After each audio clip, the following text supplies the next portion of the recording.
The silence started long before Ethan noticed it. That's the terrifying part about betrayal. It rarely arrives like a car crash. Usually, it arrives like dust.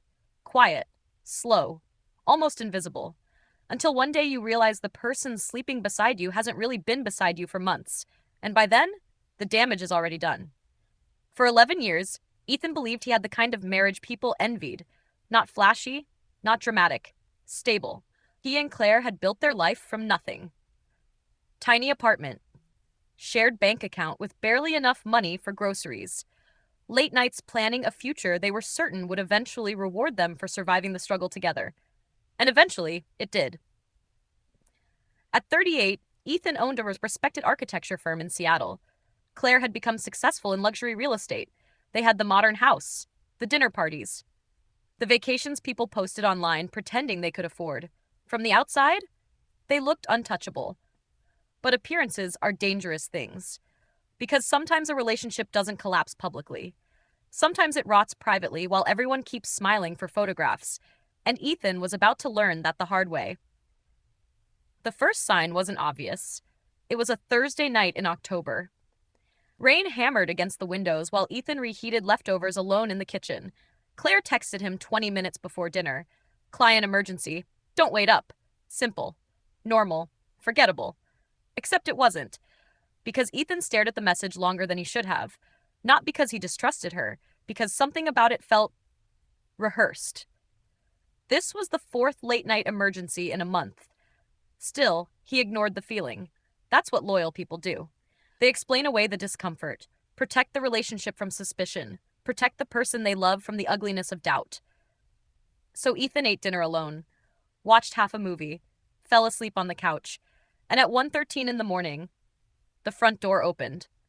Claire stepped inside carefully, heels dangling from one hand. When she saw him awake, she froze for half a second before smiling.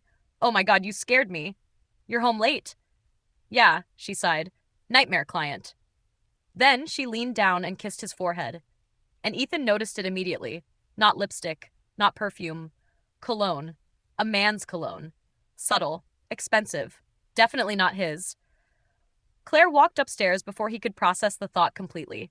And Ethan sat there in the glow of the television trying to convince himself he was imagining things. Because once suspicion enters your mind, everything changes. Every smile becomes questionable. Every delayed text becomes suspicious.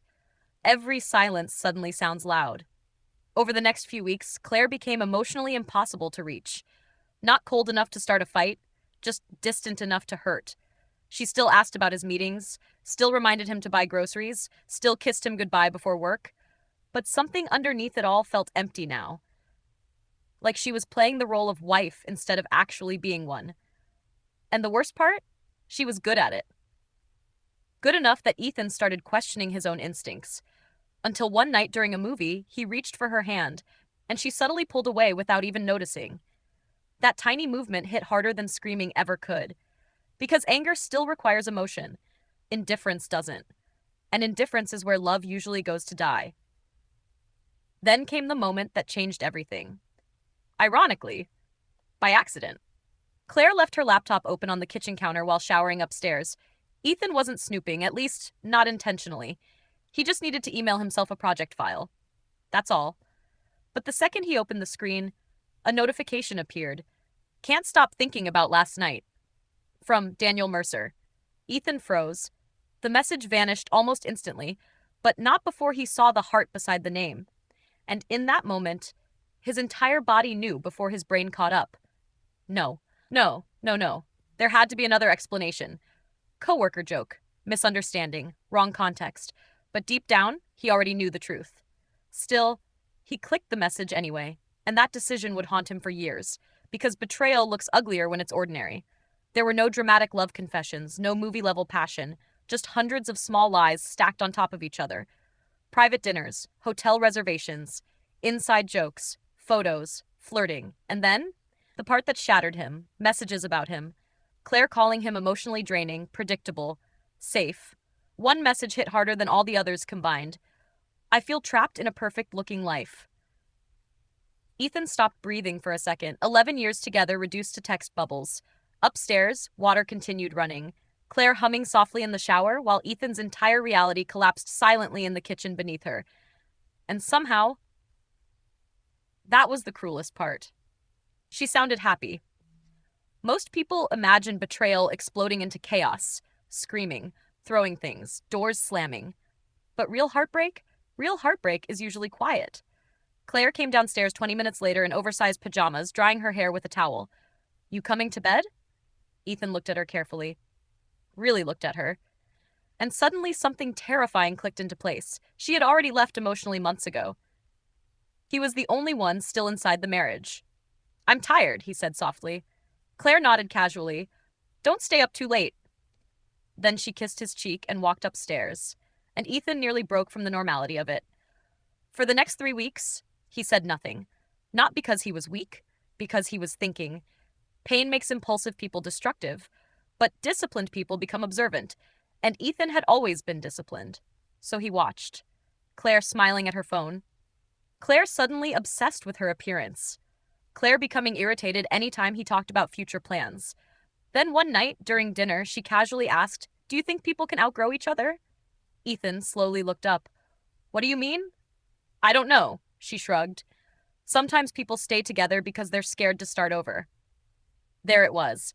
Not honesty. Testing. Claire wanted him to react. Wanted the confrontation. Wanted him emotional enough to justify what she was doing. But Ethan stayed calm. And strangely, that unsettled her more than anger would have. Meanwhile, something unexpected started happening. Instead of collapsing, Ethan started rebuilding. Quietly. He began therapy without telling anyone. At first, he hated it. Talking about pain felt humiliating. But during one session, his therapist said something that cracked him open completely. Betrayed people usually ask the wrong question. Ethan frowned. What question? Why wasn't I enough? Silence. Then the therapist leaned forward. The better question is, why did you slowly abandon yourself trying to keep someone else comfortable? That sentence hit Ethan harder than discovering the affair. Because it was true. Somewhere over the years, he had disappeared inside his own marriage. He stopped painting, stopped seeing friends, stopped exercising regularly, but stopped doing anything that didn't revolve around work or maintaining stability. He had spent years becoming useful instead of alive. And Claire wasn't the only person responsible for that. He was. That realization changed everything. So Ethan started reclaiming pieces of himself. Morning workouts, weekend hikes, dinner with old friends, late-night painting sessions. Small things. But Claire noticed immediately. You've been out a lot lately. Just trying new things. She studied him strangely after that, like she suddenly sensed something slipping beyond her control. Because people expect heartbreak to make someone smaller, not stronger. And the more Ethan improved, the more nervous Claire became. Then Christmas arrived, and with it, the final crack. Claire insisted they host both families despite the growing emotional distance between them. The entire night felt like theater. Claire laughing too loudly, touching Ethan's shoulder in front of guests, playing loving wife with almost disturbing precision. At one point, Ethan caught her smiling down at her phone beneath the dinner table. Probably Daniel. Something inside him finally went numb. Not angry, just exhausted. After everyone left, Claire poured wine into a glass and sighed dramatically. Well, she laughed weakly, we survived. Ethan looked at her across the kitchen. You've been lying to me for months. The color drained from her face instantly. What? I know about Daniel. Silence. Real silence. Not awkward silence, the kind that changes lives. Claire stared at him, frozen. Then came the shift. Not guilt. Strategy. You went through my laptop? Ethan almost laughed. There it was. The deflection. You cheated on me. It wasn't that simple. It usually isn't. Claire crossed her arms. You don't understand what things have felt like for me. You could have talked to me. I tried. No, Ethan said quietly. You hinted, then found someone else. That landed. Claire's eyes hardened slightly. You stopped seeing me years ago. And that hurt because there was truth inside it. Not enough to justify betrayal, but enough to wound him. Ethan nodded slowly. You're right. Claire blinked, caught off guard. I wasn't perfect. That's not. But unhappy people leave relationships every day without lying. Silence filled the kitchen again. Then Ethan asked the question he already feared he knew the answer to. Do you love him? Claire looked away. And somehow that hurt more than hearing yes. The divorce started 2 weeks later. Quietly. No screaming, no courtroom theatrics, just grief. Claire moved into a downtown condo. Friends chose sides carefully. And Daniel? Daniel never actually left his wife the way he promised he would. That revelation destroyed Claire more than she expected. Because affairs survive inside fantasy. Reality kills them quickly. Meanwhile, Ethan focused on one thing only: rebuilding. Not revenge, not bitterness, recovery. He sold the house, bought a smaller place near the waterfront, started sleeping again, started breathing again. Some mornings still crushed him, some songs still destroyed him unexpectedly. But healing isn't one dramatic breakthrough, it's repetition. Tiny choices, repeated daily until survival slowly becomes living again. 6 months later, Ethan attended a charity gala for local business owners. The old version of him would have skipped it entirely, but the new version forced himself to go. And that night changed everything. Not because he met someone, because Claire saw him, really saw him. For the first time since the divorce, she looked genuinely shaken. Ethan looked different now. Healthier, calmer, confident in a way that had nothing to do with money. And surrounding him were people laughing naturally at his stories, people who valued him. Claire approached cautiously near the bar later that evening. "You look good?" "Thanks." Awkward silence. Then she asked quietly, "Are you happier?" Ethan thought about it honestly. Yes. That single word visibly hurt her, because she expected him to fall apart without her. Instead, he evolved. And nothing unsettles someone more than realizing the person they underestimated became stronger after losing them. A week later, Claire called him crying. "I made a mistake." Ethan closed his eyes slowly, not because he wanted her back, because once upon a time, hearing those words would have meant everything to him. Now, they just sounded late. "Daniel ended things months ago," she whispered. Ethan stayed silent. "I thought I wanted freedom," she cried. "But I think I just wanted to feel important again, and I destroyed everything."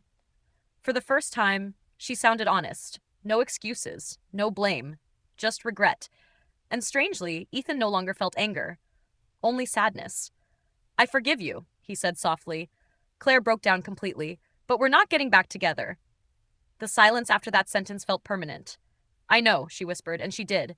Because forgiveness does not rebuild trust. Some doors close quietly forever. Over the next year, Ethan's life transformed completely. His architecture firm expanded after landing a major waterfront project. He started mentoring younger designers, traveling again, painting again, living again.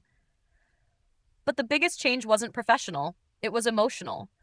For the first time in years, Ethan stopped building his identity around being needed. And eventually, someone entered his life naturally. Her name was Maya, a documentary editor with sharp humor and zero interest in emotional games. There was no chaos between them, no guessing, no manipulation, just peace. And after everything Ethan survived, peace felt unbelievably attractive. One night while walking beside the marina, Maya asked him softly, "Do you ever regret any of it?" Ethan looked out across the water for a long moment, then smiled faintly. "No." "Not even the marriage?" "It taught me something important." "What?" "That real love shouldn't require you to disappear to keep it alive." Maya squeezed his hand gently, and for the first time in years, the future felt safe again. Meanwhile, Claire's life became quieter, not ruined, just honest. The affair eventually damaged her reputation professionally after Daniel's wife exposed everything publicly during their separation. Nothing catastrophic, but enough whispers followed her afterward. Enough awkward rooms, enough lost trust. And worst of all, Claire eventually realized Daniel never truly chose her. He only enjoyed escaping reality temporarily.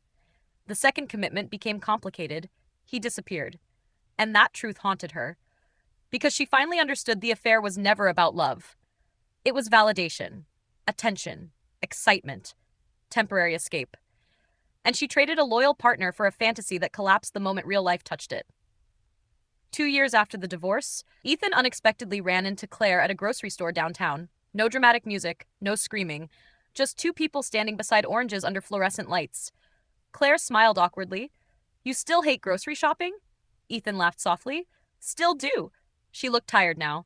Not physically, emotionally. Life had humbled her. "I heard your firm's doing amazing," she said. "It's growing." "I'm glad." And surprisingly, he believed her. Then Claire said something that stayed with him long afterward. You know, I used to think stability was boring. Ethan stayed quiet, but now I think stability is something people only appreciate after they lose it. That line hung between them heavily, because some people spend their entire lives chasing excitement, only to realize peace was the rare thing all along. Claire looked at him carefully. You deserved better than how I handled things. Ethan nodded once. Yes. Not cruel, not vindictive, just true. And somehow that truth carried more weight than revenge ever could. That night, Ethan came home to find Maya asleep on the couch, surrounded by editing notes and unfinished tea. Soft music played quietly in the apartment. City lights shimmered beyond the windows, and Ethan stood there for a long moment, realizing something important. Years earlier, he thought betrayal would permanently define him, destroy him, reduce him. Instead, it forced him to finally rebuild the parts of himself he neglected for years. Maya opened one sleepy eye. You're staring again, Ethan smiled. Just thinking. Dangerous hobby, he laughed quietly and sat beside her, because now he understood something he wished he'd known years earlier. Pain is not identity. It's instruction. Some people let betrayal turn them bitter. Others let it make them wiser. Ethan chose wisely. Not immediately. Not perfectly, but consistently. And in the end, that changed everything.